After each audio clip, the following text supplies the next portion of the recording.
कोल्हापूर सांगली महामार्गावर बसवानखिंड इथं hotel triangle समोर मंगळवारी सकाळी मालवाहतूक आयशरनं पादचाऱ्यास उडवले। अपघातात पादचारी जागीच ठार झालाय।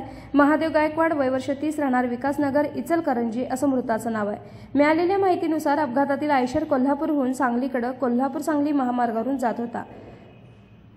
बसवाना खिंडीतील हॉटेल ट्रँगल समोरून चालत निघालेले महादेव गायकवाड यांना पाठीमागून चोराची धडक देऊन आयशर निघून गेला। या अपघातात गायकवाड जागीच ठार झाले।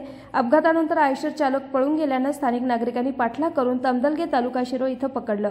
मद्यधुंद अवस्थेत आयशर चालक असल्याचं कळून आले। घटनास्थळी रुग्णवाहिका आणि हातकणंगले पोलीस दाखल झाले असून घटनेचा पंचनामा सुरू आहे।